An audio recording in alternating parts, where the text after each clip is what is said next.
তাওহীদের আলো নিয়ে আল্লাহ পাঠিয়েছেন অসংখ্য নবী রাসূলকে।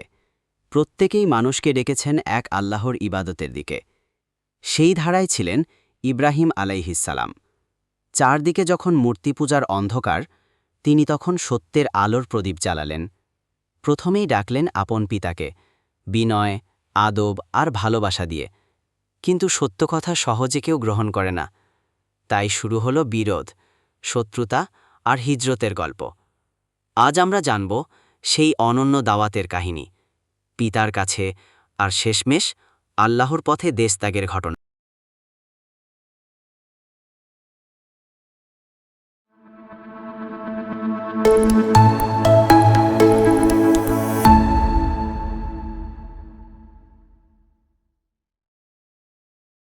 আসসালামু আলাইকুম ওয়ারাহমাতুল্লাহি ওয়াবারাকাতুহু।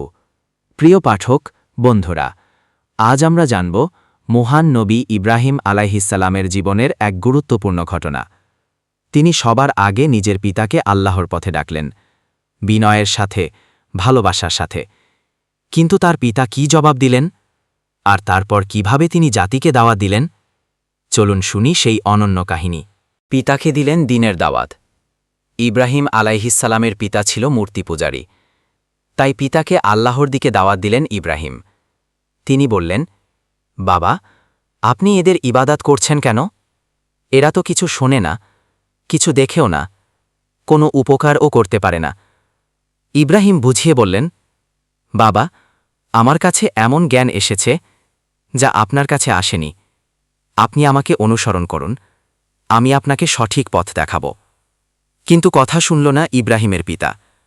তাই ইব্রাহিম বললেন, বাবা, আপনি শয়তানের ইবাদাত করবেন না। শয়তান তো দয়াময় আল্লাহর অবাধ্য।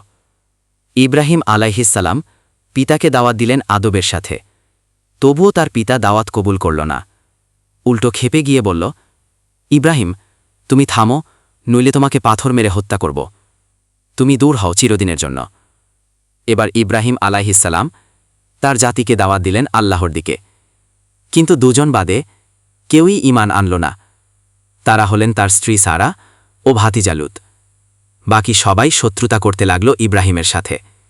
তাই ওই এলাকা থেকে হিজরত করলেন ইব্রাহিম ব্যাবিলন থেকে চলে যাওয়ার আগে ইব্রাহিম আলাইসাল্লাম একটি ভাষণ দিলেন। তিনি বললেন, তোমাদের সাথে আমাদের কোনো সম্পর্ক নেই। তোমরা আল্লাহর বদলে যার ইবাদাত করো তার সাথেও আমাদের কোনো সম্পর্ক নেই। আমরা তোমাদের মানি না। এক আল্লাহর প্রতি ঈমান না আনলে তোমাদের আর আমাদের মধ্যে থাকবে চিরশত্রুতা।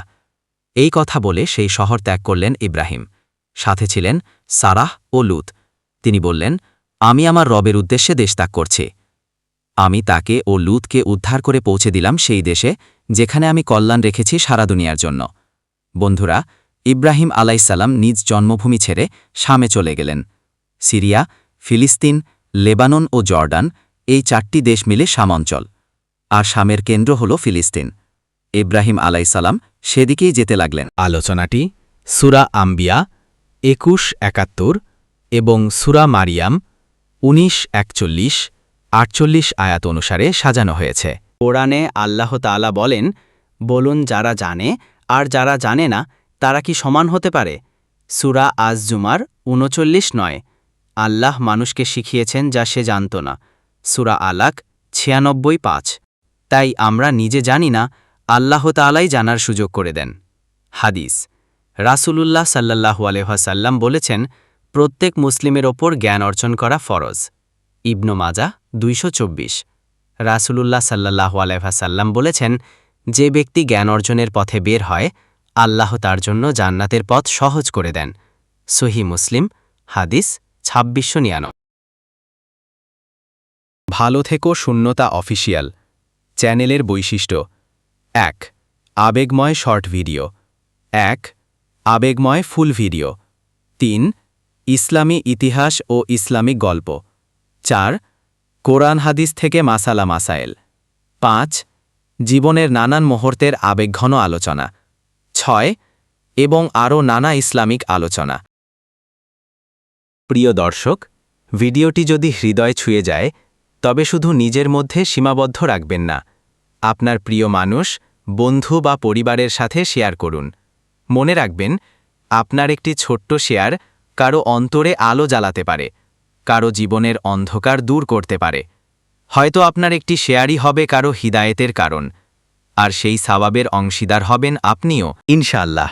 আমি আবেগ দিয়ে কন্টেন্ট তৈরি করি, কারণ আমি বিশ্বাস করি মানুষের অন্তরে পরিবর্তন আনার শক্তি লুকিয়ে আছে আবেগের মাঝেই। হয়তো আমার এই সামান্য প্রচেষ্টা কারো ভাঙা মন জোড়া লাগাবে, কারো অন্ধকার রাতকে আলোর ভোরে রূপান্তর করবে, অথবা কারো জীবনে নতুন করে বাঁচার অনুপ্রেরণা জাগাবে। আর যদি আপনার হৃদয়েও সামান্য আলো ছুঁয়ে যায়, তবে বুঝব আমার এই পরিশ্রম সার্থক। একটি ছোট্ট অনুরোধ, সাবস্ক্রাইব করুন ভালো থেকো শূন্যতা অফিসিয়াল ইউটিউব চ্যানেলটি। সাবস্ক্রাইব করার পর বেল আইকনে ক্লিক করে অল সিলেক্ট করে রাখুন, তাহলে নতুন ভিডিও প্রকাশ হলে সবার আগে আপনার কাছে পৌঁছে যাবে। আল্লাহ আমাদের সবাইকে উপকারী জ্ঞান অর্জন করার তাওফিক দিন এবং সেই জ্ঞান অন্যের মাঝে ছড়িয়ে দেওয়ার সৌভাগ্য দান করুন। প্রিয় দর্শক, হৃদয়ে ভালোবাসা রাখবেন, দোয়ায় রাখবেন, সাথে থাকবেন। ভালো থেকো শূন্যতা।